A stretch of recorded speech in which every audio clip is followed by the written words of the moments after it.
الحمد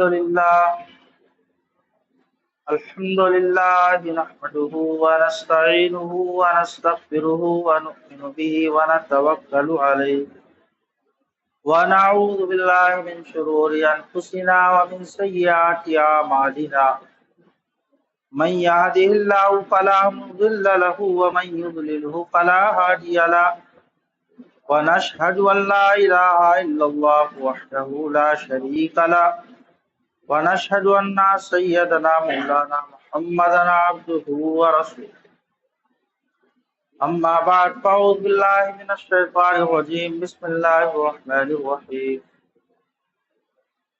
قد كانت لكم أسوة حسنة في إبراهيم والذين معه إذ قالوا لقومهم إنا براء منكم ما تعبدون من دون الله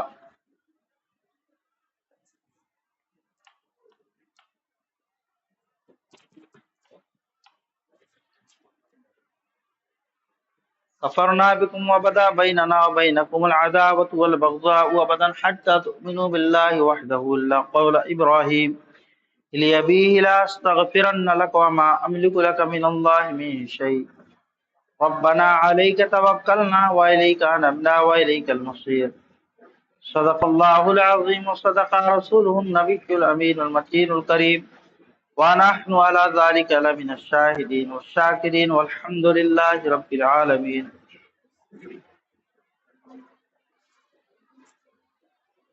اس سے قبل میں حضرت ابراہیم علیہ السلام اور حضرت اسماعیل علیہ السلام کا تذکرہ اور ان کے امتحانات کا تذکرہ.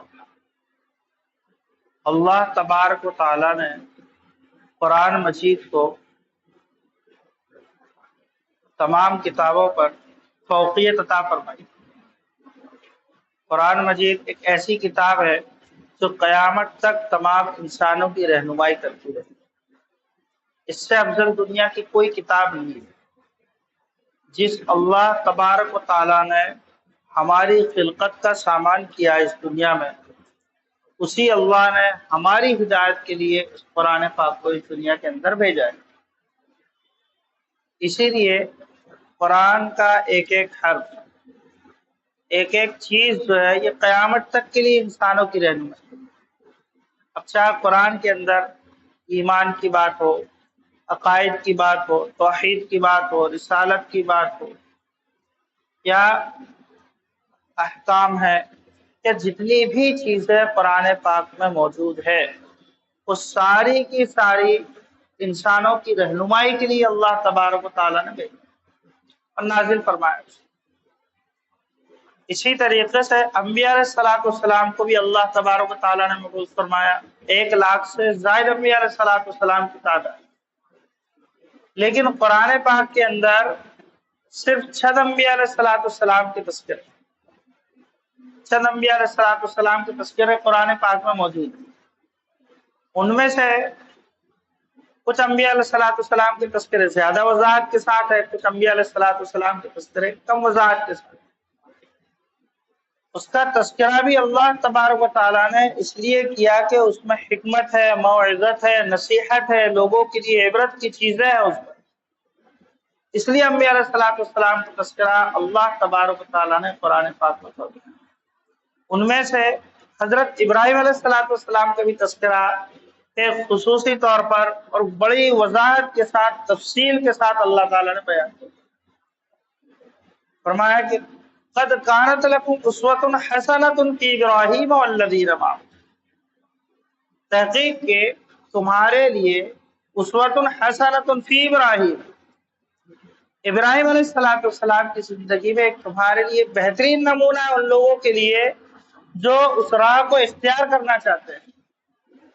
پھر کہا کہ اذ قالوا لقومہم انا براء منکم ومما تعبدون من دون اللہ، یاد کرو اس وقت کو جبکہ انہوں نے اپنے قوم سے کہا کہ جن کی تم عبادت کرتے ہو اور بھی وہ ہیں جو اللہ کے علاوہ کسی کی جو عبادت کرتے ہیں، ان سے میں بہت بیزار ہوں.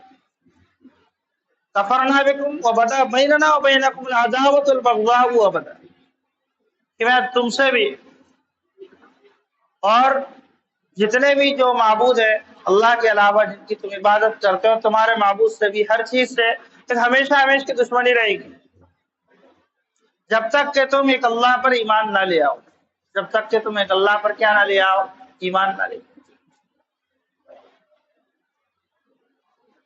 حتیٰ تؤمنوا باللہ وحدہ اذ قالوا لأبی لاستغفرن لک وما املک لک من اللہ من شیء، اور ابراہیم صلی اللہ علیہ وسلم نے فرمایا میں اپنے والد کے لیے استغفار کروں، یعنی اگر وہ ایمان لے آئے تو میں ان کے لیے کیا کروں گا، استغفار کروں گا۔ یا پھر ہو سکتا ہے ان کی شریعت میں کافر و مشرک کے لیے تو استغفار کرنا ان کے حق میں جائز رہا ہو۔ اس طریقے سے پھر کہا کہ دیکھو میں اللہ کی ذات پر ہی بھروسہ کرتا ہوں اور اسی کی طرف رجوع کرتا ہوں اور اسی کی طرف مجھے لوٹ کر ہی جانا ہے۔ یہ حضرت ابراہیم علیہ السلام، حضرت ابراہیم علیہ السلام کی جو زندگی ہے تمام عالم کے آج کے اس پرفتن دور میں ایک قسم سے اس کے ساتھ مماثلت اور مشابہت رکھتی ہے، مماثلت اور ایک قسم سے مشابہت رکھتی ہے۔ آج بھی اس طریقے کہا جاتا ہے کہ توحید اور رسالت یہ کیا چیز ہے، اسلام کی بات ہے یہ کیا چیز ہے، قومی روایت پر عمل کرو، ان چیزوں کو چھوڑو، یہ تو قدامت پرستی ہے، بہت پرانے زمانے کی باتیں ہو گئی، یہ نئے زمانہ چل رہا ہے، اس کو ترک کرنے کی چھوڑنے کی ضرورت ہے، بلکہ مغربی تہذیب کو اپنے قلب جگر پر اپنا کر زندگی گزارنے کی ضرورت ہے، یعنی اس طریقے کا آج کے اس دور میں کہا جاتا ہے۔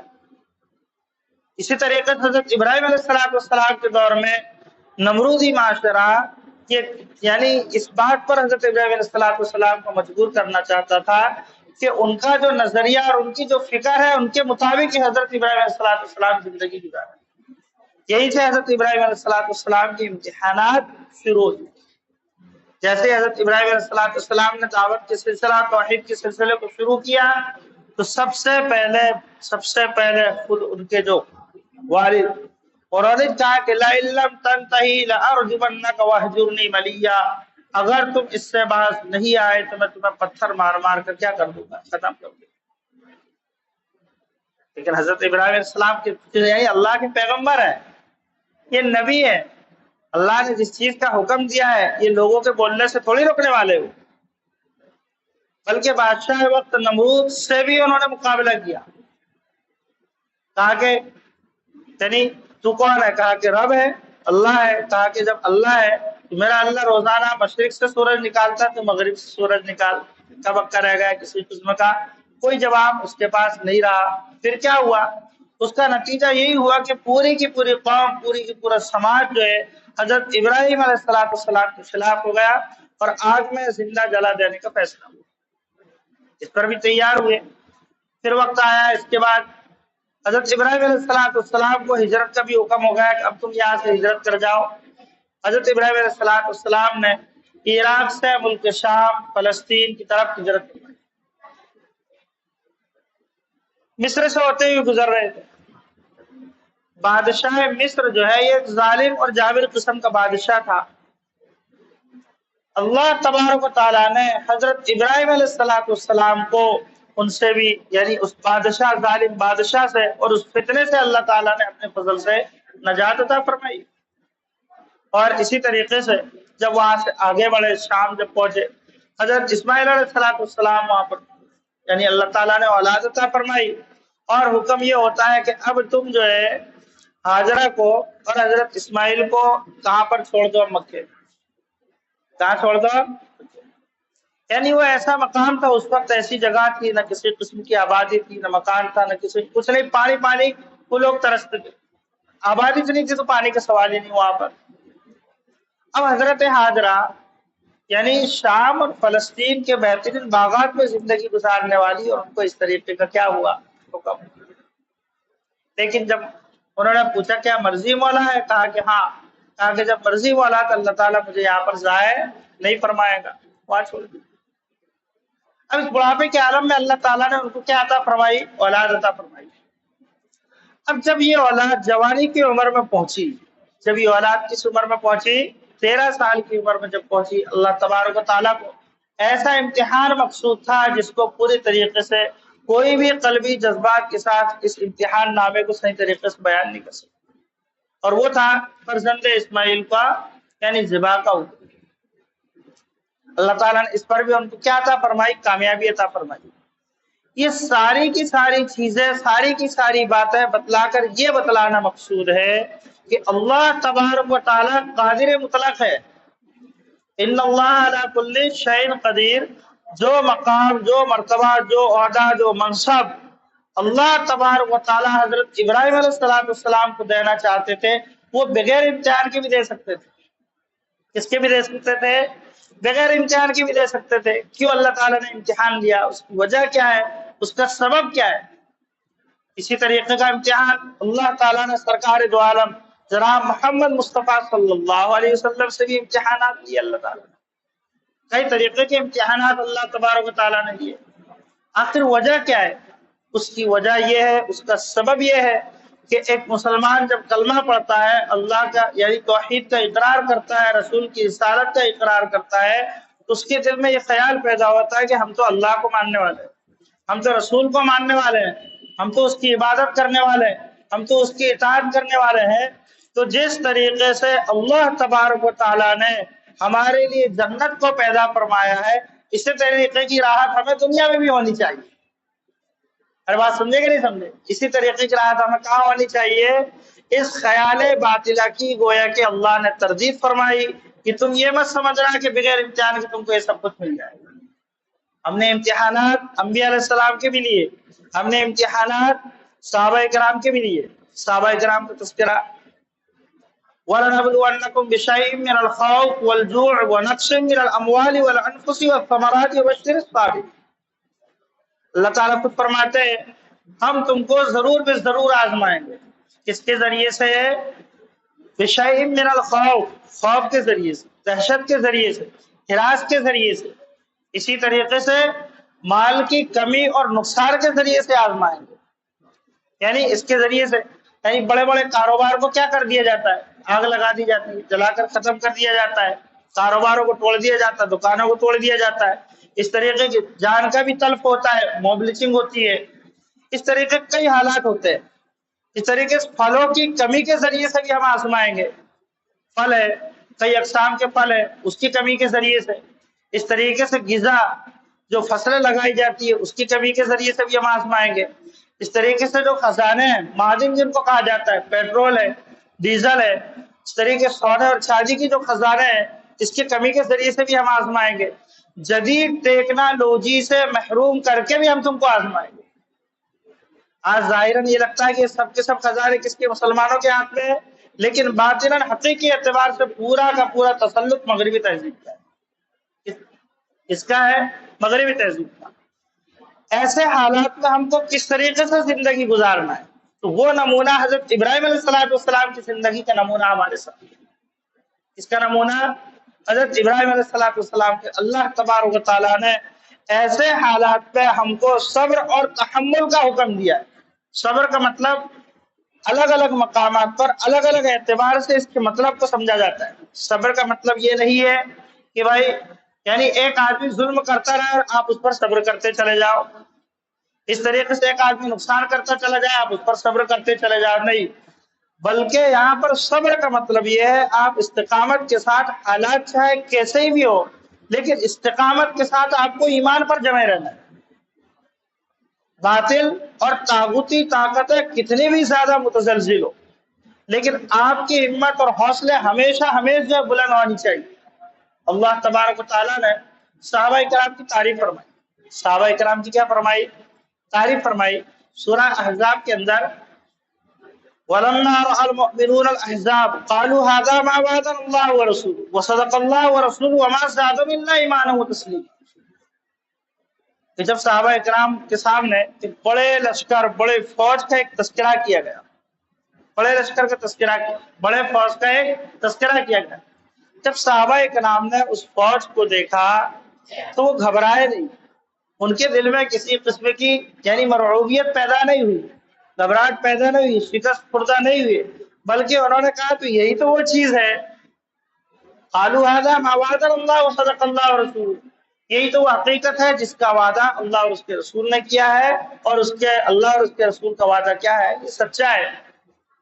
وما زیادہ اللہ ایمان و تسلیمہ، ان کے ایمان میں اور زیادہ بڑھوتری ہو گئی اور زیادہ اضافہ ہو گیا۔ وہ ایک صحابہ نے کس چیز کا اعلان کر دیا؟ اس چیز کا اعلان کر دیا کہ ہماری زندگی کس کے لیے ہے؟ یہ بھی اللہ کے لیے، اور ہماری موت کس کے لیے ہے؟ اللہ کے لیے۔ اللہ تعالیٰ نے زندگی موت، یعنی الذی خلق الموت والحیات لیبلوکم ایکم احسن عملا، اللہ نے زندگی کیوں عطا فرمائی؟ اس لیے عطا فرمائی کہ ہم یہ دیکھنا چاہتے ہیں کہ تم کیسا عمل کرتے ہیں، تم میں سے کون اچھا عمل کرتا ہے، تم میں سے کون بہتر عمل کرتا ہے۔ اس لیے اللہ تبارک و تعالیٰ نے ہم کو کیا عطا فرمائی ہے؟ زندگی عطا فرمائی۔ تو صحابہ کرام کے ایمان میں اور بھی کیا ہو چکا؟ اضافہ ہو چکا، اور بھی زیادہ بڑھوتری ہو چکی جب یہ بات ہوئی۔ اور بے خدا تمدن، بے خدا تمدن یعنی اسلام کے علاوہ جو دیگر مذاہب ہیں ان کی سوچ کیا ہوتی ہے، ان کی فکر کیا ہوتی ہے؟ خواہش پرستی، نفس پرستی، عشرت پرستی، اور یعنی اپنے آپ کو خود کو راضی کرنا، اور آہستہ آہستہ یہ ہوتا ہے کہ خود اپنے آپ کو خدا بن کے بیٹھ جانا، خدا بن کے، بلکہ دنیا اور اس سے آگے نکل جانا۔ بے خدا تمدن اور تہذیب کی بنیاد یہ چیز ہوا کرتی ہے، لیکن اسلام اور توحید کی بنیاد یہ چیز نہیں ہے۔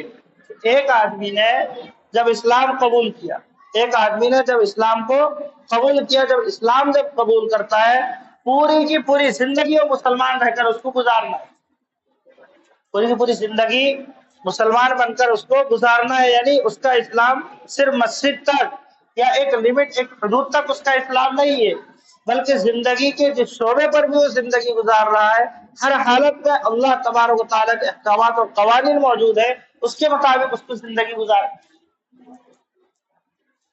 اس لیے کہا کہ انا للہ و انا الیہ راجعون، کہ ہم اللہ ہی کے لیے ہیں اور ہمیں اللہ ہی کی طرف لوٹ کر بھی جانا ہے۔ اے محمد صلی اللہ علیہ وسلم آپ فرما دیجیے، قل ان صلاتی و نسکی و محیای و مماتی للہ رب العالمین۔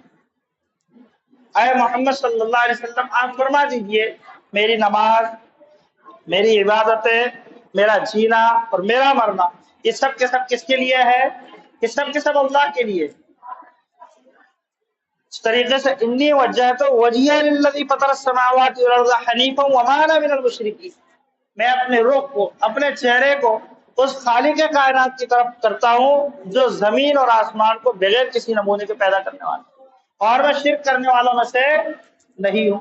گویا کہ ہم کو اس چیز کا حکم دیا گیا، اور حضرت ابراہیم علیہ السلام کی زندگی میں سب سے زیادہ اللہ کے ساتھ ربط اور ضبط اور خدا ترسی سب سے زیادہ ان کے اندر موجود تھی، اور جو نمرودی معاشرہ تھا وہ اس چیز کو ناقابل قبول، ناقابل برداشت تھا اس میں۔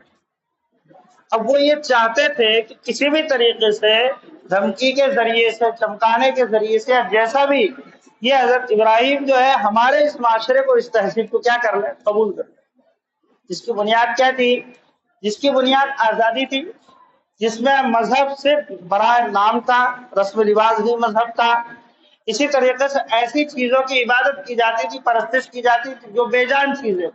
اب بے جان چیز کی جب انسان عبادت کرے گا تو وہ زندگی گزارنے کا طریقہ کیا بتلائے، کس طریقے سے زندگی گزارے، یعنی اس میں کوئی طریقہ اس پر ہوگا ہی نہیں۔ جب طریقہ نہیں ہوگا تو وہ یعنی صرف پرستش کے وقت ہی اس کا تصور، اس کے علاوہ میں کسی قسم کا کوئی تصور اس کے پاس موجود ہے۔ آج اگر ہم محاسبہ کریں تو دیکھیں گے کہ پوری کی پوری دنیا میں آج مسلمان کے خلاف جو اس کی وجہ، یعنی اس سبب کیا ہے؟ اس کی وجہ اور سبب یہ ہے کہ ہم قومی روایت کی بات کرتے ہیں، مغربی تہذیب کی بات کرتے ہیں، اور یہ کس کی بات کرتے ہیں؟ اللہ اور اس کے رسول کی بات کرتے ہیں، خدا پرستی کی بات کرتے ہیں، رسول کی رسالت کی بات کرتے ہیں۔ یعنی ان کو بے خدا تمدن کو اور تہذیب کو اپنی زندگی میں اپنانا چاہیے، یہ ہم کو اپنانے پر مجبور کرتے ہیں، کہ جس کی وجہ سے ہماری ساری کی ساری خوشی کیا ہو جاتی ہے؟ ختم ہو جاتی ہے۔